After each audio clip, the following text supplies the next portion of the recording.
All right. Well, welcome to everyone. Thank you for joining us today on our Women Who FKT panel discussion. I just quick before Marta gets started with everyone, I just today I was on a run and I saw two different people who I knew. One was zipping by, like flying, and I sent a little text afterwards. You're gonna recognize yourself in this one, Stephanie. She's like, sorry, we were on our FK, we were practicing for an FKT. And I was like, oh, that's awesome. And then the second person I saw was asking me about my plans, and I was telling them about an FKT attempt, and they said, oh, were you inspired by that Women Who FKT group? And I was like, why, yes, I was. So anyway, we're getting momentum, everybody. So I thought that was really cool. And with that, Marta, please get us started with this awesome group of people that you've gathered for our panel today. I will be monitoring the chat. So if anyone has questions, put them in there and we'll go from there. Okay, great. As well. So two things that I want to remind everybody of before we get too deep into this. One is we are having an in-person meeting in Portland. So if you want to attend that, make sure you RSVP to it. We don't want to share Dana's address too much all over the internet. So RSVP so that you find out where it is. And we'd be glad to see you there. The next thing is make sure you're planning some kind, if you're able to plan any FKT for that first weekend of June, that would be awesome. That would be a great time to see a bunch of FKTs show up on the list that are by women. So if there's any way for you to participate, and if you want to participate but don't know what to do, like reach out and we'll try to figure something out with you. So with that said, let's go ahead and introduce the panel. Ashley, we haven't tested your thing there. Are you there? Can you hear us? Sorry, I'm trying to figure out my camera. That's okay. That's totally fine. We're just glad to have you. We're working on it. Give me just a sec. Hold on. No, that's fine. Well, while you work that out, I can tell everybody. Hold on. Oh, there you are. Sorry. I'm so not good with technology. I apologize. No, I'm glad to have you. Thanks for being here. Ashley is a mom of two girls who's been training and running ultras for 19 years.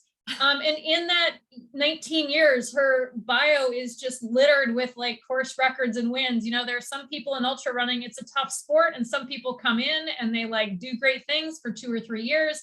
And Ashley has like continued to do great things for, you know, almost 2 decades now. So she worked from home as a coach and customer service specialist out of Sisters, and her first FKT was the Ozark Highlands Trail in Arkansas, and likes to use shorter FKTs as fun challenges and a way to see new trails when she's running. Ashley, just as way of introduction, can you tell us about your pets? About my what? Any pets that you have? Well, it's funny. I don't have any pets, but my girls would really like us to have one right now. Okay. So we're kind of boring in that aspect. I always thought we'd have lots of animals. We're at a transition stage in our household right now. That's okay. We just wanted to start off with a little intro of something a little not running. So yeah. Okay. So I guess I'm gonna keep going with the introductions. Emily, where are you? Raise your hand. Okay, there's Emily. She is a writer and trail runner out of Eugene. Some of her most notable runs include setting the overall FKT on the Oregon Pacific Crest Trail and traversing every Domino's Pizza in Eugene city limits. Most of us read the article that she wrote about setting the PCT FKT and doing that with the help of the previous FKT holder. We haven't seen an article yet about the Domino's Pizza Traverse, so we'll keep an eye out for that. And she's currently training for her first hard rock with the help of her best training buddy, Dilly Pickle Chip. Emily, tell us about your pets. Spoiler alert, Dilly Pickle Chip is mine. Right, he's right there. Aha. Okay. Let's see, next up we've got Bethany. Bethany is a mountain athlete and writer and professor in the Adirondack Mountains of New York. She was a wilderness therapy instructor before she was a professor and lived off the grid for a majority of that time. She just disappeared. She knew about FKTs in the Adirondacks via word of mouth and focused on becoming the first woman to hike all 46 in an unsupported fashion, and then completed that in 2020 with Katie Rhodes.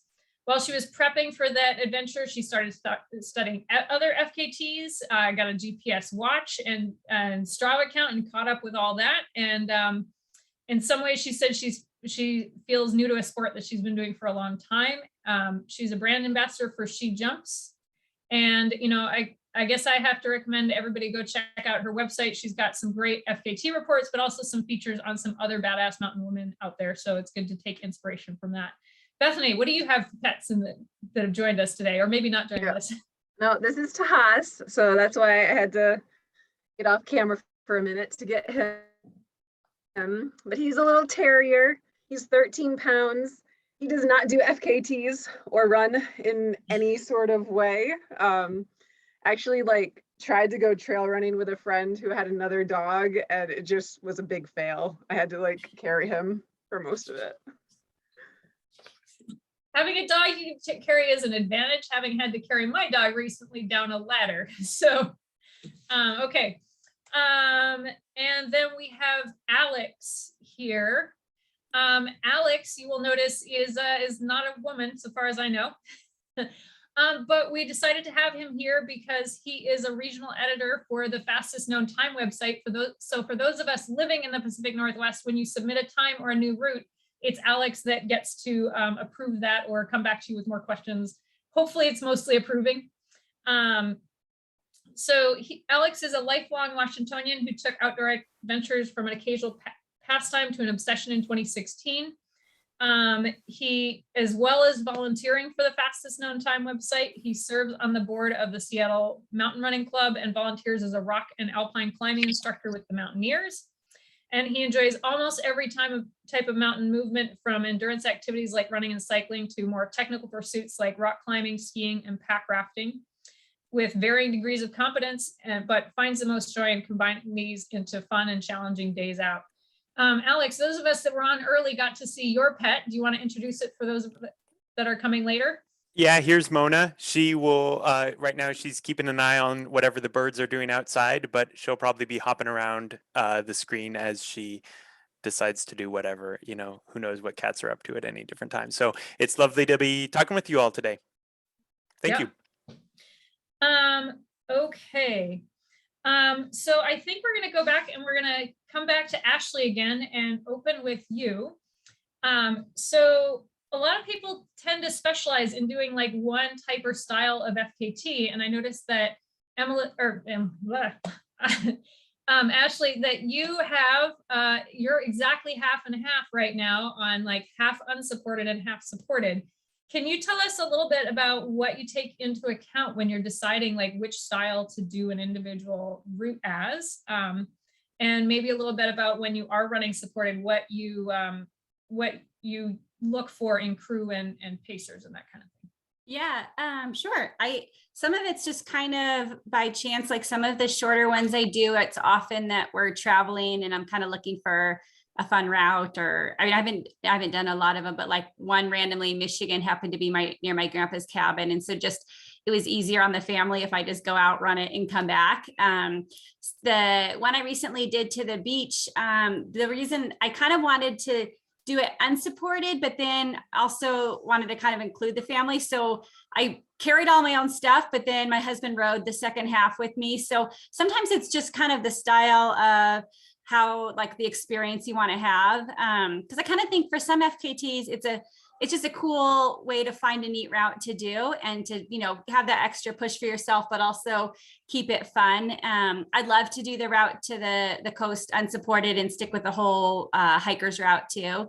When I did the Ozark Highlands Trail, I did that supported partially because the crew that I had were the previous record holders. They were the guys that set the original FKT, and they were good friends of mine. And so it was all about the whole experience as far as doing it with them and having them be part of my like little mini team. I thought of going back to that one and doing it unsupported and kind of scouted some of it not too long ago.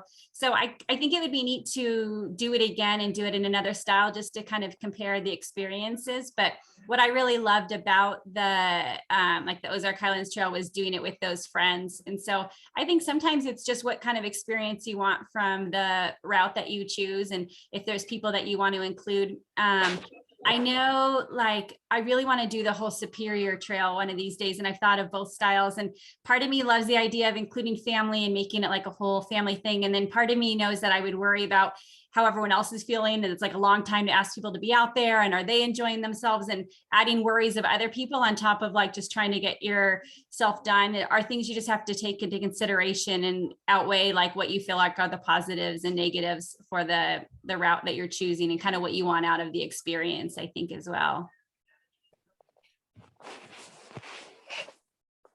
Thanks. Are there any of our other panelists that want to weigh in on the decision between a supported and an unsupported FKT, and thoughts you have on having done both styles, or maybe having stuck with one in the past? I agree with Ashley that they feel like very different experiences. I mean, maybe it depends on the length. I think if you're doing something shorter, that maybe it doesn't feel so drastically different, but from doing a long route, it felt like it was almost two different sports to do it unsupported versus supported. And again, like Ashley said, I think it comes down so much to what you're looking to get out of the experience and what you like. And for me, one of the things that sucked me into long distance trail running was, especially 100 milers and longer distances, was being able to involve more people and have it be like a team thing and share it with my friends and loved ones. And so I really like the supported style for that reason, among many others. I think it's extraordinarily helpful to have people supporting you too. But I'm also intrigued by like the idea of what can you do when you're totally self-sufficient. And I think there's real power in exploring that as well. So I think there's real appeal to both, but it comes down to what you're looking to get out of it, and thinking about that.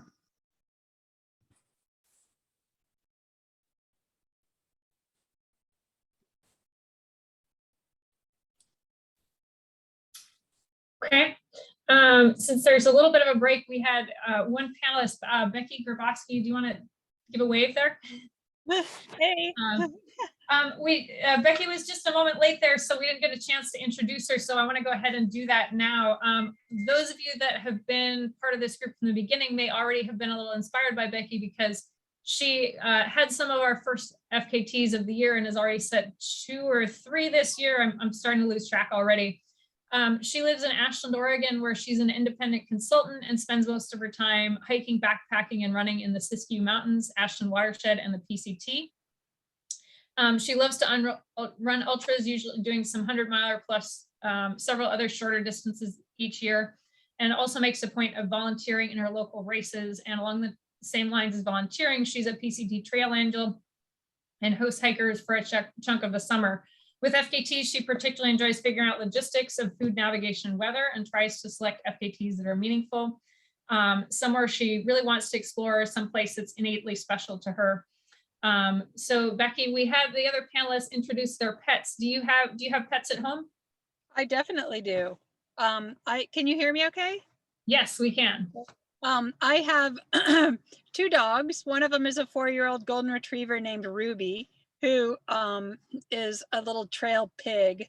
She's, as long as there's water somewhere on the trail, she's happy. And the other one is a sort of a crotchety old man, a 15-pound Havanese named Coco. So, and I do a lot of hiking too. And Coco used to be able to go like 10 miles, but now he rides in a backpack, which is heavy, but he comes. He's been cross-country skiing some this year, which has been fun, but you wouldn't want to fall with your dog on your back. So, okay. So those are my children. Or I have a 20 and a 22-year-old. I have 2 sons as well.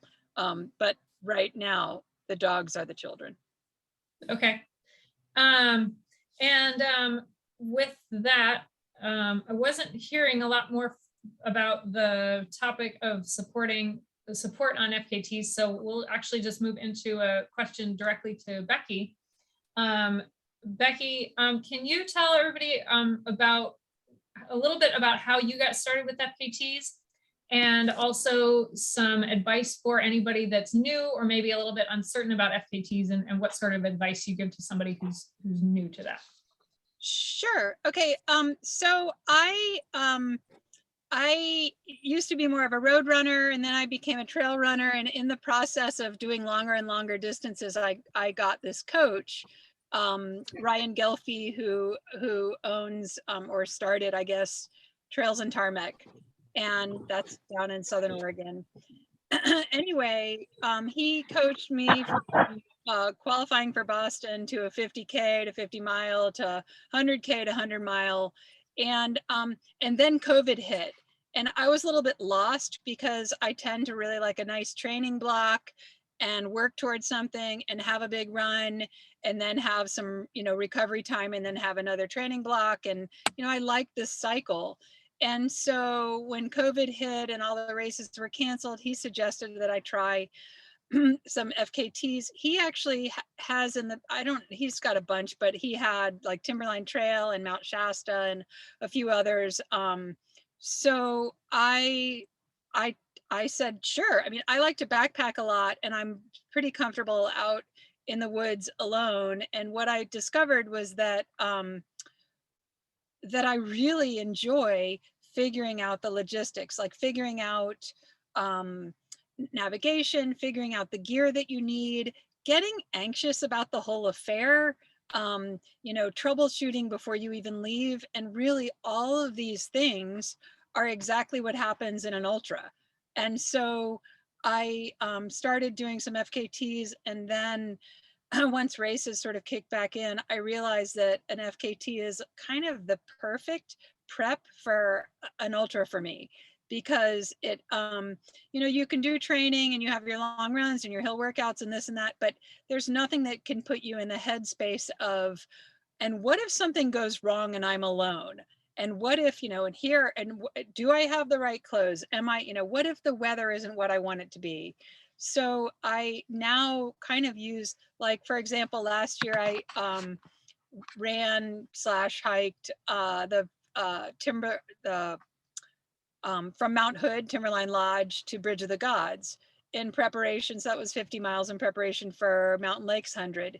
And it was, there were a ton of trees down, and I had my water filter, but I didn't do a good job eating. I'm usually a good eater, but I skipped, I worked through a bunch of stuff by myself, and, I think that was great. So for me, that's really what I get out of FKTs. I'm not fast, and that is a problem with a lot of the FKTs. But I guess I'm stubborn. And so where this game is fun for me is just like, yeah, bring it on. And I'm 55. So, like, bring it on. I can do an FKT. And it's just a fun challenge, and it makes me feel like I've had success.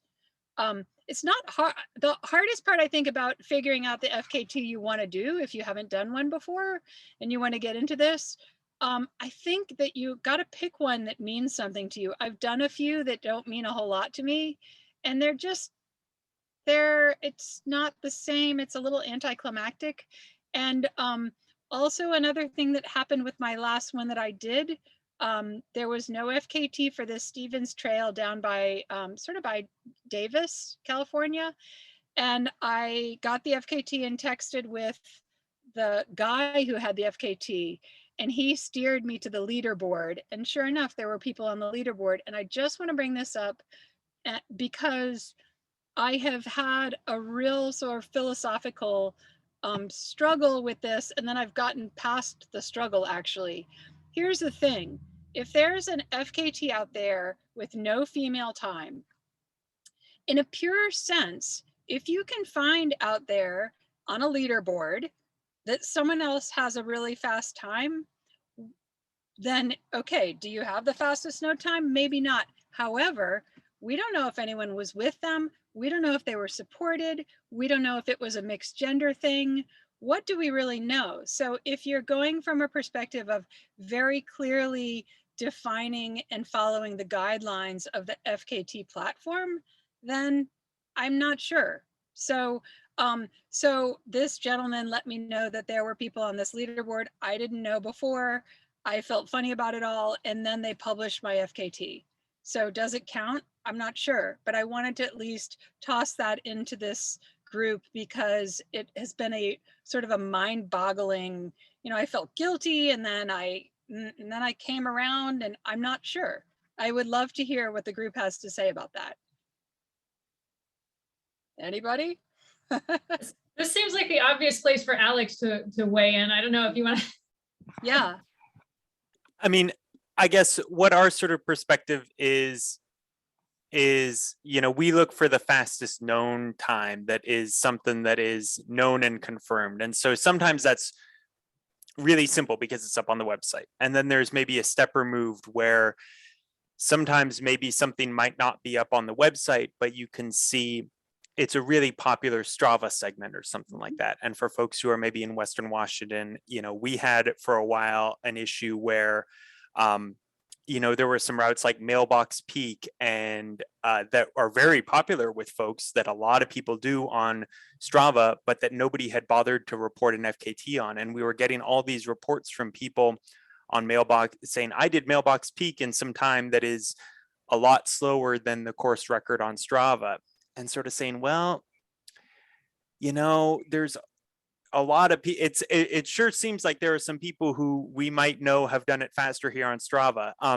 Something like Mailbox Peak, where it's a very straight up and down, and it might be a little bit simpler to sort of say, look, I think maybe this person over here did it faster than you, is different than a more complicated route that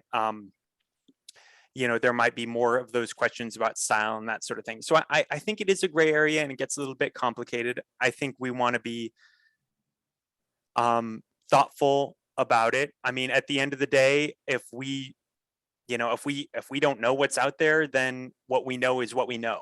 But I think it probably makes a bigger difference the more popular a route is. Something like Mailbox, the example I mentioned that dozens of people do every week.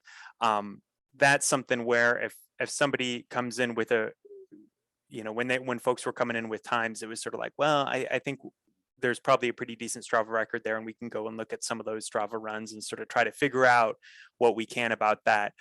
Especially that's a short one, so there's not going to be, I don't think anybody or as many people are going to be doing Strava with, a support crew kind of a thing up to waiting at the top to refuel them or something like that.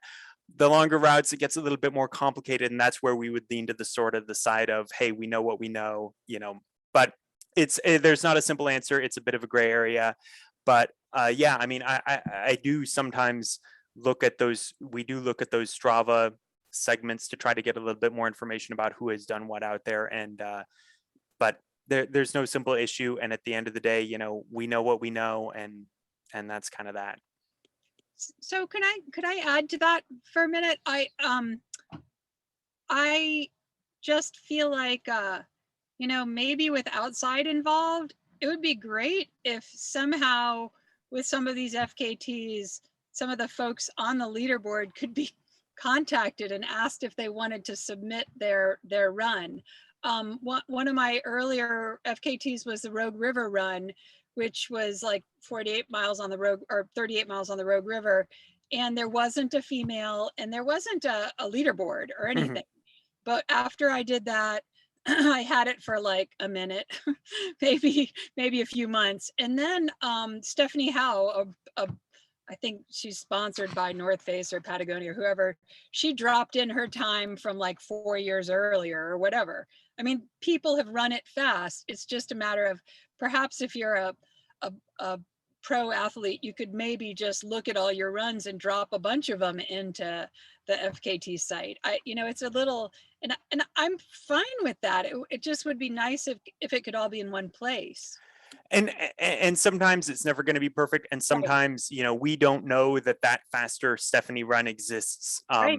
you know, and so sometimes you will actually see, when you look on the leaderboards, you'll see times that are out of order where somebody submitted, I think this might have even happened on Mount Hood, even where Yeah. somebody submitted a time and we did not know, we had no idea that there was somebody who had in fact done it faster. And so we said, yeah, we've done our research. You've got the fastest known time. Congratulations.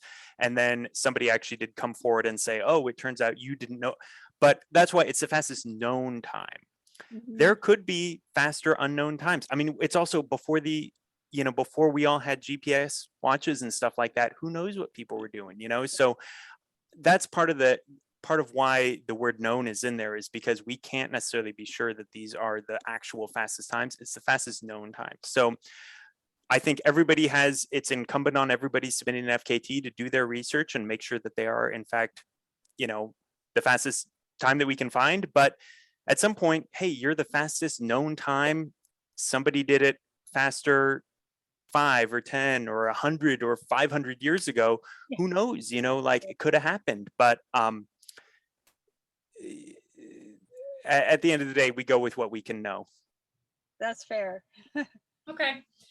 So since Alex has already stepped up with some of his knowledge, I think this is a good time to move on to a question directly for Alex. We've had a number of women who have looked around and they've decided that, hey, you know, I think if I'm going to set a fastest known time, then I need to create a new route. But it seems like it's a little bit harder to find good advice on what makes a good route, and like some things that if you're submitting it, you can do the bare minimum, and that's always an option. But if you're submitting a good route, what are some things that people might not know that they need to look for? And, you know, tell us a little bit about new route submission, I guess. Yeah, and I think the first thing I'll say that applies to both FKT times and to routes is, you know, we are always happy to hear from folks. And, you know, if people want to send in emails and ask questions about, hey, I'm considering this route, you know, what, you know, I'm considering attempting this time, you know, whatever it is, we're always happy to get those emails and to respond to those. And sometimes people say like, oh, I don't want to be a burden. I know you all have day jobs. And it's like, no, like, it's never a burden. I signed up for this. If it is a burden, if I had a busy day at work, I'm just going to respond to you tomorrow. And, you know, the deal is, you know, you can count on me to respond to you and answer your question. I can count on you to have grace and understanding if it takes me an extra day to do so because I had a bad day at work or something like that. So like so first and foremost, we are always happy to get those emails. We are always happy to get those questions. Please don't hesitate to reach out. Whether it's to the info ad account that goes to Allison, who then sorts it to the appropriate person, or directly to one of us as a regional editor. We're always happy to hear from you. You know, one of the things that makes routes a little bit more complicated, you know, the times are very subjective. We look and we say, did you do the route? Did you do it in the time? Did you do it in the style that you said? It's a very simple and straightforward thing, whereas the routes are a lot more subjective. You know, at this point, a big part of our focus is we want to be focused on really cool and interesting routes that have, you know, where possible, that have maybe a history, that have, you know, if there's a competitive angle to them, you know, but we want them to be good 5-star routes. We don't want this to necessarily be Strava, where every single thing is people are saying they have a Strava segment from, you know, my mailbox to the intersection down the road. You know, that's not an interesting thing from a FKT perspective. You know, I've got the hill in my, you know, right outside my door right there. Nobody cares about the FKT from Alex's front door to the top of the hill, you know, so we want it to be special things. You know, there's actually a lot of cool things that people do that aren't really actually appropriate FKT routes. This woman, Jen Petrit, in the summer of 2020, she rode her bike from her front door. She rode her bike from her front door to Glacier Peak. She did Glacier Peak, and then she rode her bike back.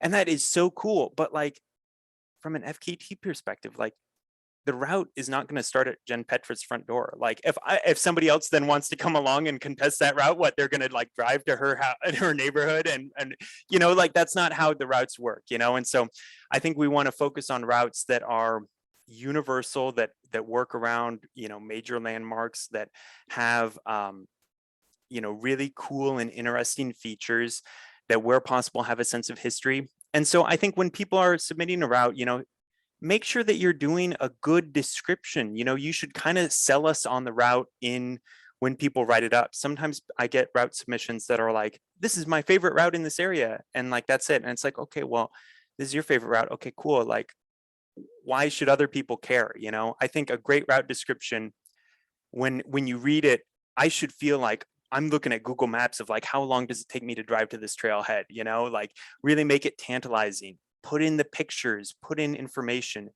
If you found that people have done it before, write about that, you know, and it doesn't necessarily need to be, you know, so-and-so did this in 2008 and so long, but kind of a thing, you know, maybe on, you know, write about how this guidebook I read, I got this backpacking guidebook that said, this is a great route to do in 2 days, but that for those of us who are runners, maybe it's a good 1-day run, you know, that kind of a thing. And sort of provide some of that historical context about people have reported doing this on websites like northwesthikers.net or in a guidebook or something like that. You know what, the more information you can provide, the better. I think also consider what other routes are maybe in the area and what makes this one special. You know, especially in areas like Western Washington or around Bend or Portland in Oregon, you know, we get a lot of routes. And, you know, sometimes we get routes that are very, very, very similar to pre-existing routes. I got a route the other day that it was like 95% the same as a route we already had. And I was kind of like, you know, why is this route better than that other one? Why is this route, why should we have 2 routes that are so similar? And so either come up with a route that is different and is more interesting, and or make the case to me in the route description, this route is special because it's got this history, it's got this meaning and stuff like that. So I think a lot of when it is coming up with new routes, it's about writing a good description, and it's about really selling about why this route is special and why this route is interesting with things like pictures and stuff like that. And again, if somebody is considering about, you know, hey, I'm thinking about submitting this route, that is something you can email in with a question about. And, you know, if there are any kind of, you know, sometimes that might be a good idea to do before you run it, kind of a thing, you know, if you are concerned about, you know, that. But I think generally we are biased towards approving routes. We approve most routes we get. I think the only ones that we don't are ones where it's, you know, it's a very short route that really, this should maybe be a Strava segment, something like, you know, up to my backyard hill, or something that is very similar to something that already exists. We approve most routes, but it's really important, I think, that we get those well-written and long-form descriptions. And so that's the main thing that I would encourage people to do, is to make sure that they're doing pictures and good descriptions and stuff like that. Okay. Just to check with our panelists, do you guys have any input on what you, if you've submitted your own routes, what has been successful for you, or in choosing a route to run, what you appreciate seeing in the description so that, you know, people can try to be helpful to anybody who comes after them?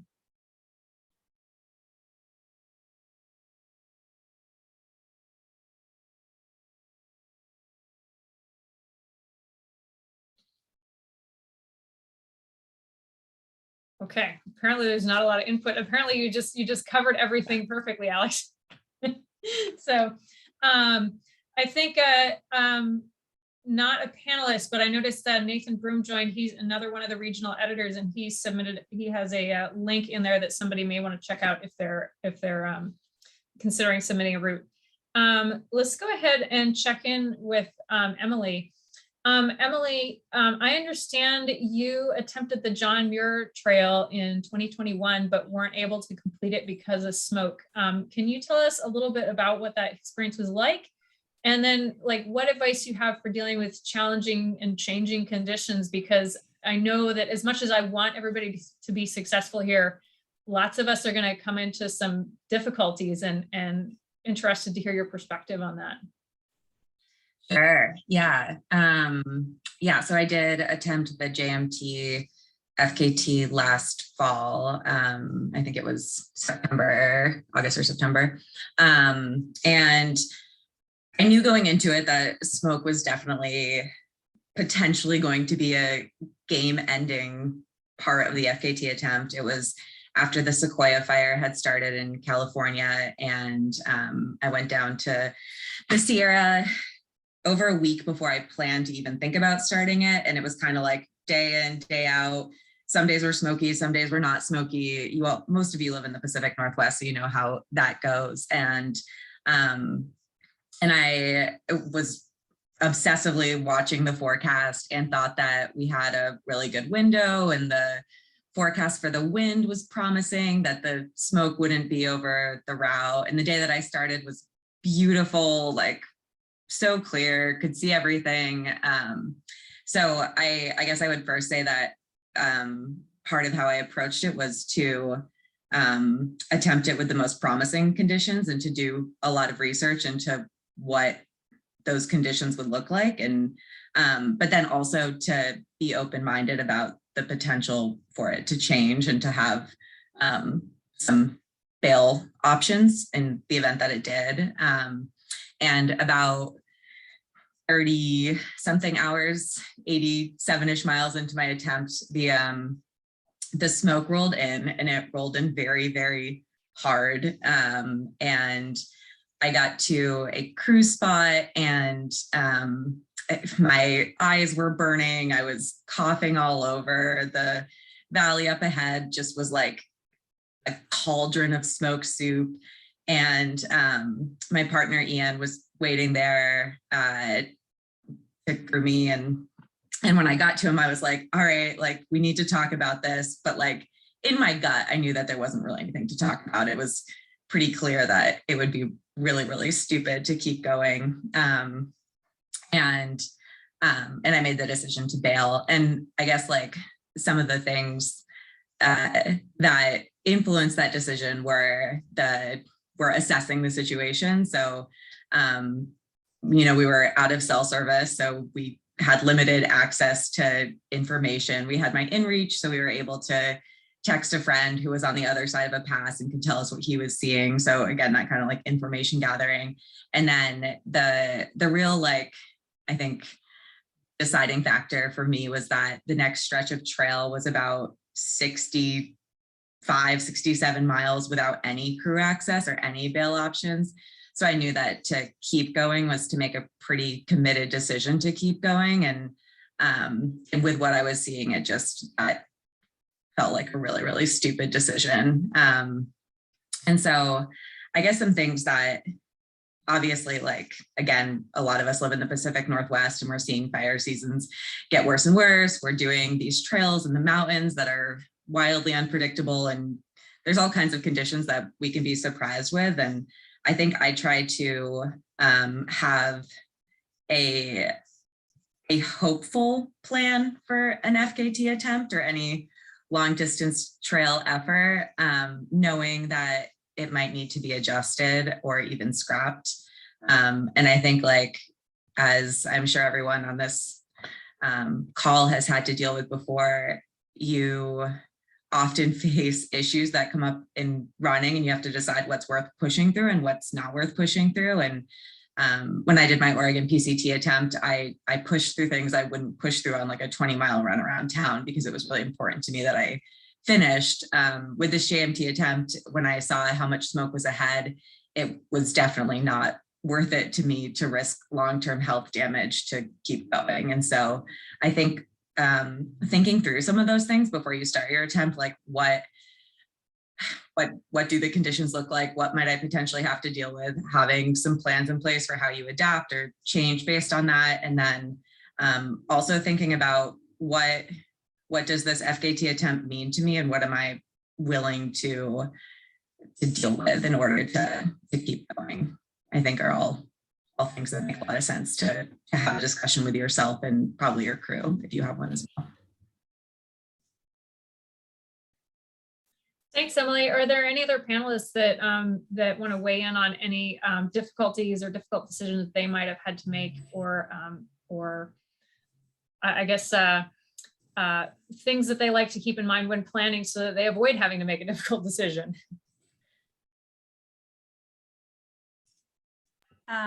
One thing I know, like when you travel to an FKT and you have to get airline tickets, that's always a hard one, because if you do an FKT that's local, you can kind of choose either a good weather window or a good, like, Emily was talking about, like you can assess things.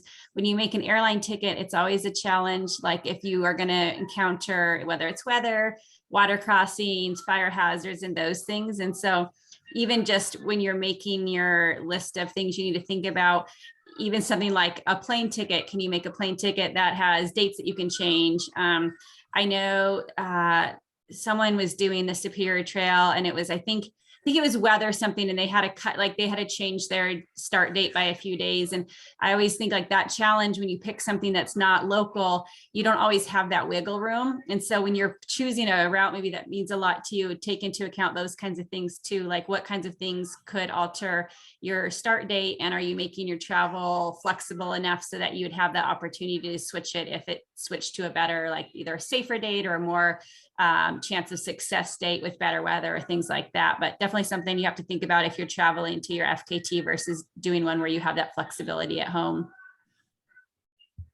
Yeah, that's a good point. I think also on that note, that like what your support looks like if you have to be flexible, that especially with something that is longer and more involved, that you might have the willingness to be really flexible. But if you're trying to juggle like 4 to 8 to 12 people's schedules around needing to adapt a date and plan, that gets tricky. And so that's also something to think through of what plan B with support looks like if you have to change plans.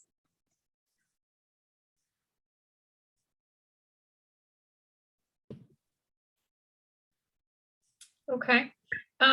Let's go ahead and move on to Bethany. Bethany, you've got a total, last I checked, it was 34 FKTs. I don't know if you set any more while I was not looking, but those range in distance. You've got the shortest one was a whopping 16 minutes, and the longest one took you 7 days. So it seems like you're able to find a variety of things. Can you talk a little bit about how you find new ways to challenge yourself within kind of the one field of FKTs?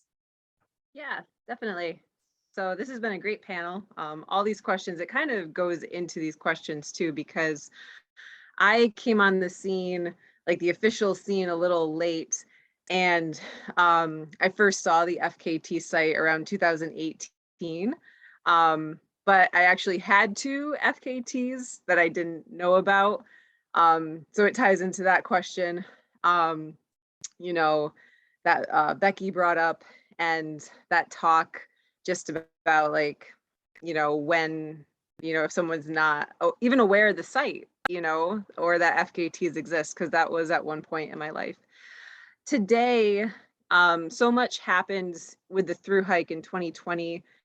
That had been one, in the Adirondacks, we referred to them as speed records for a while, and I had known about the speed records of 46 high peaks, but that was all word of mouth and actually like newspaper articles.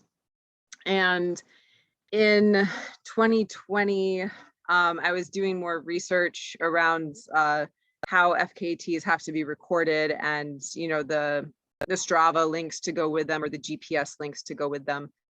And so I got on Strava in 2020.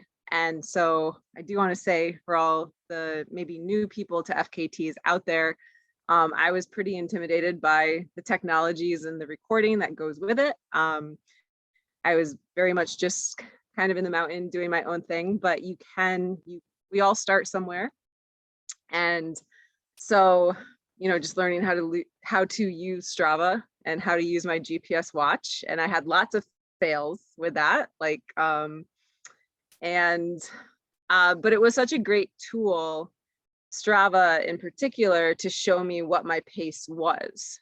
And so then it was just, I went on the FKT site and it was math problems for me of, okay, this is my normal pace. This is what the FKT is. I think I can get under by such and such a time. And I really love the range of FKTs. So once I started looking in 2020, it was a rabbit hole that I certainly went down. And I would say I'm on the FKT website at least once a day, if not more, because something might just pop in my head of, I want to check out this route. I want to maybe look at this variation. So when I go into the site, and lots of times it's in the morning, so I'm kind of like switching back and forth between my websites, you know, prepping for my day. And I love checking what FKTs are in progress, because I just think that's like a great, like, inspirational way to start the day. I love listening to the podcast and just seeing where new routes are. And so it's a little bit of everything. But then in the Adirondacks, what I started to do when I got more focused on doing them, like, I was clicking on the little red dots in my area to see, okay, what's this FKT? What's that FKT? And then if you go to the very bottom of the page, it will say, oh, you might also like this one or that one. And so lots of clicks, and I keep an Excel sheet. So, and that's why I was so excited when I, you know, Marta, connected with you and, you know, saw all the Excel sheets you're doing out west with, you know, helping women get into this. Because I was running an Excel sheet of my own, just of like, okay, here's, you know, 20 just in this area that, you know, I could go for, or in a certain variation. So like, that's another part of it, either supported or unsupported, or even self-supported or mixed gender.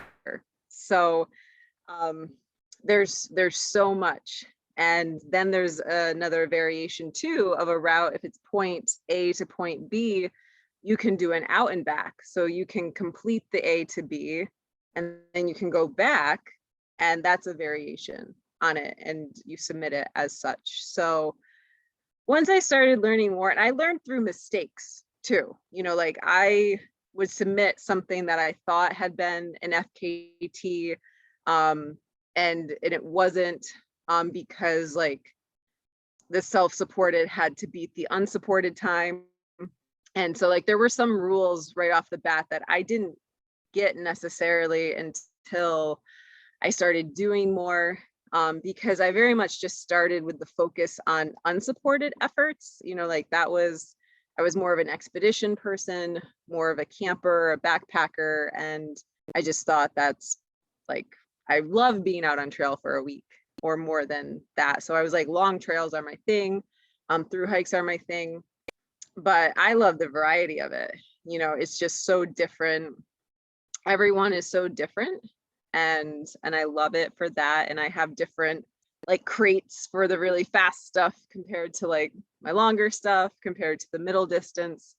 And so, yeah, it's just like, I would recommend, if this is something that you're starting to get an interest in, or you know, you're finding that you love it, start to follow people on Instagram too. That's something that I started to do too, is like follow athletes who were featured on the FKT website, like maybe when it comes up as like the ones that they're tracking. Sometimes there's an Instagram account that you can follow with an effort. So I started to do that, and just go to the website and scroll and start like popping on things in your area, or if you know you're taking a vacation, and if you feel comfortable in that area, and trying to network too, because I think there's a lot there. Yeah, sorry to cut you off. We're getting towards the end of time, so I wanted to make sure that any of our audience members who had questions had a chance. There was one that came up in the chat that I think Alex can answer relatively quickly, and then we'll see, maybe we'll get a few more questions while he's answering that. Keelan says, curious about the updated self-supported guidance. If you're doing a long distance FKT and are documenting it live, you can get feedback from viewers. Is that considered support, or would it still, you know, would it still fit under self-supported? Yeah, and on the guidelines, phone and digital communication is not considered support, so that is a-okay.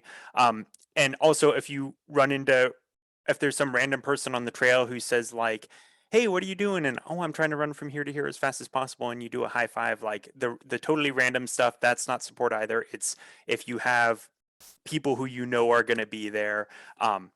Also, people, if somebody's meeting you at the start and at the finish, that's not support. It's only in between, and it's planned kind of stuff. Like if you know that you're going to have a photographer out there or something like that, that's what's considered support. So digital is a-okay. That's not support.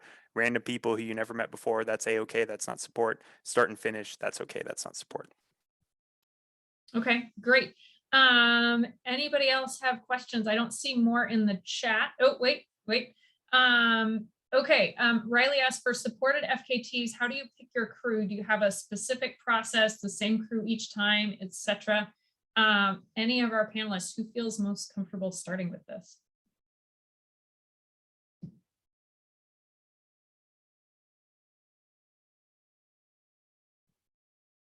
I'm happy to chime in. I think for just the crew that you do, you want to not have to worry about them as much either. So I think it helps, especially if it's a long one. If it's something short, probably not a big deal. But if it's a longer FKT, someone who knows the area or knows you really well, or they're super on board and excited, because I think like we said before, like if you're stressed, there's enough for you to worry about. You don't want to have to worry too much about the crew. So choosing people that you know super well, or that are invested in it or excited about it with you, I think is helpful to your own success too, and just one less thing that you have to stress on. I tend to be with the mindset of like less is better, because there's just less things to worry about out there. But everyone's probably different in how they view that too.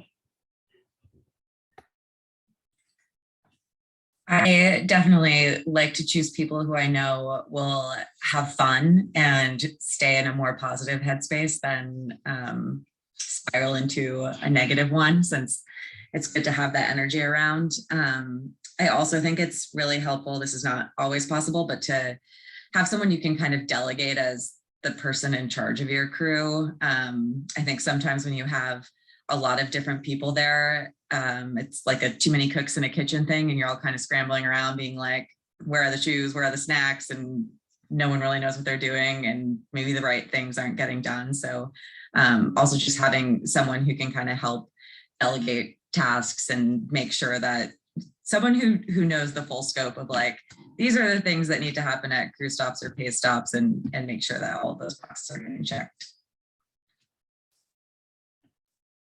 Okay. We could take maybe one more question before we'll check in with our panelists about their future plans.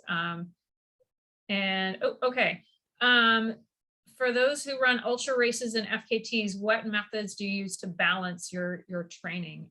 Becky seems like she might be a good one to answer this, since I know you did mention that when you were talking. I have a training plan that I put together with my mileage and long runs. And then based on the training plan, I go on the FKT site and try and shop around for a long run that will fit in. So, I mean, I'm mostly just backing in what my long runs look like in relation to the distance of my race. And also it has to be something I really want to do. So it has to have that fun factor. And I actually, yeah, I mean, that's about it.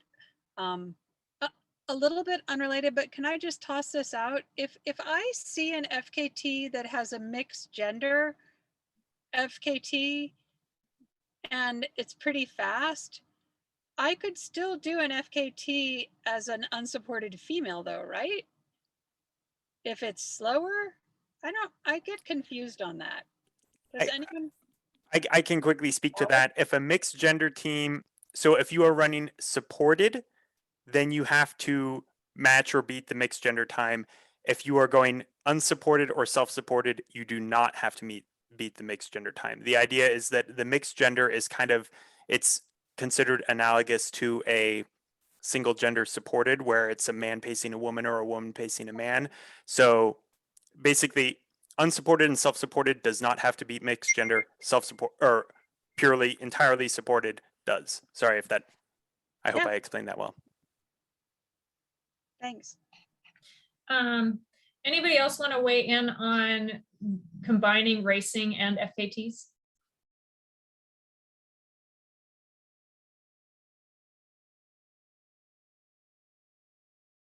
Okay, silence. So we will go on.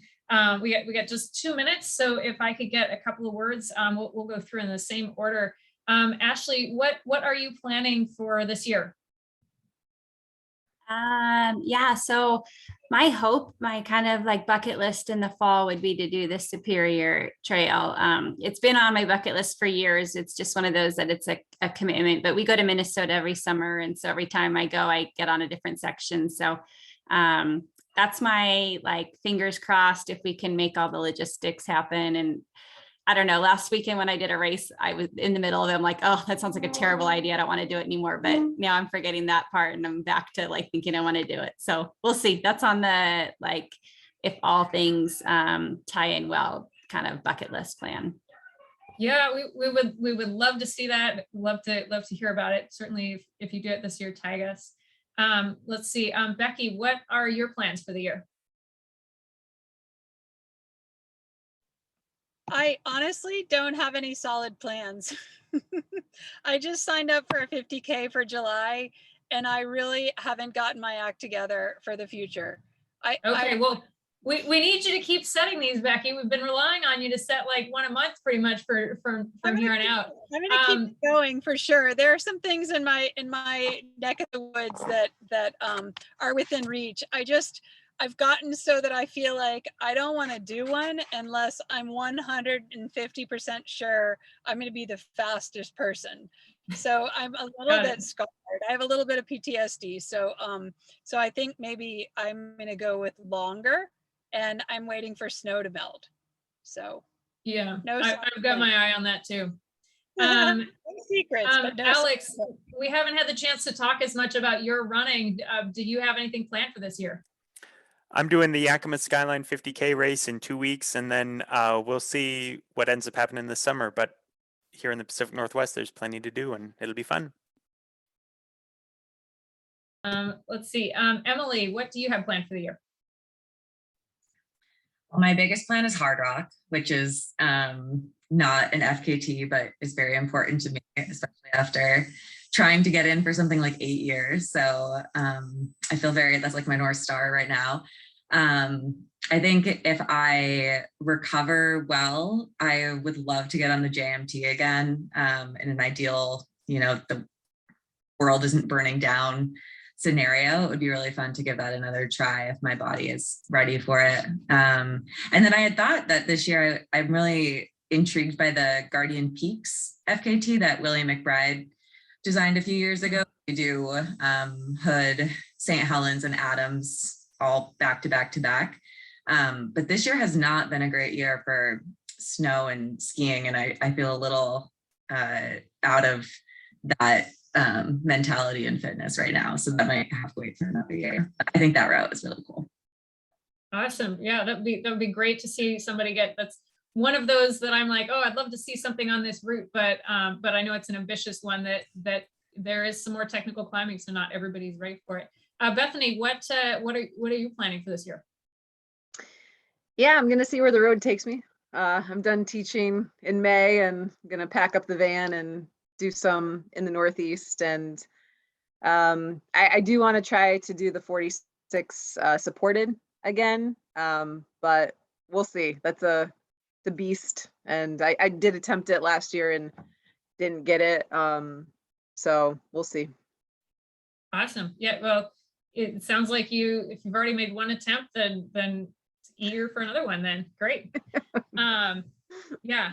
I guess that's kind of the end of our formal program, but Dana just mentioned if anybody else has something planned and you want to type it in and share it, we'd love to hear about it. If you're keeping it a secret, that's fine too, but like, we like partying with you guys, so tell us what you're doing.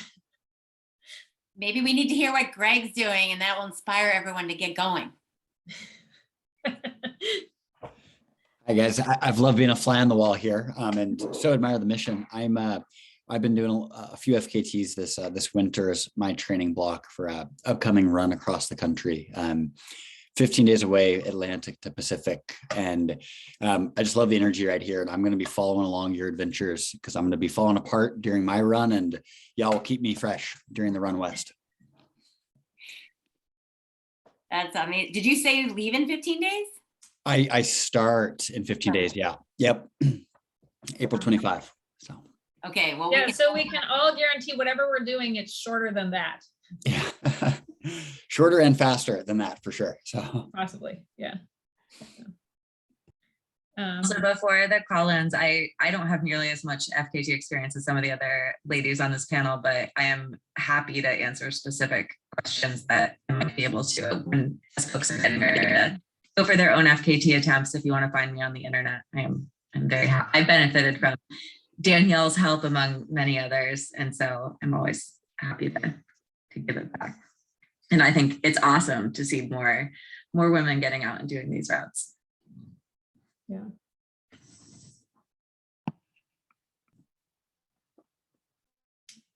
Well, cool. everybody else is too shy to share their. Dana, you don't want to share what you're doing this year, do you? Well, sure, I should, because I asked everyone else to share, so I should as well. I'm leaving on the 22nd to go to Montenegro with a training partner, Heather McGrath, and we are going to go make an attempt on the one FKT that has been established in Montenegro, which is about 105-mile route in the coastal mountains. It's a route I can't even say. So that's probably the start of where you should be like really thinking about this one. So they shortened it to the PPT, thank God. So anyway, so we'll be attempting that. The men's time is 3 days and 11 hours. And if things go well, we're hoping to do that. If things don't, I don't know, there we go. So anyway, hopefully we can get it done.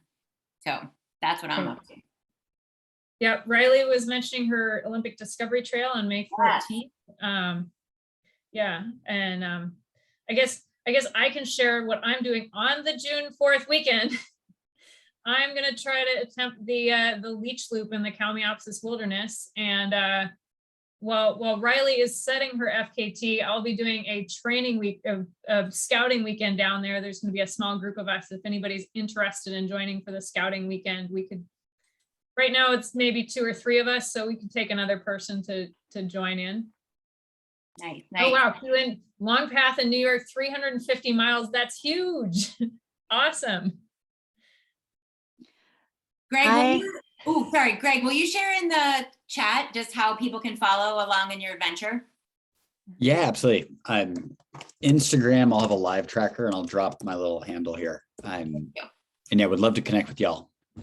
Yeah. And Heather, you willing to share? I know you've mentioned to us you have other plans, but. Sure. Yeah. So right now, just some short routes. I'm moving from Virginia to New York, so I want to hit a short route in Virginia before I move, which is the roller coaster section of the AT.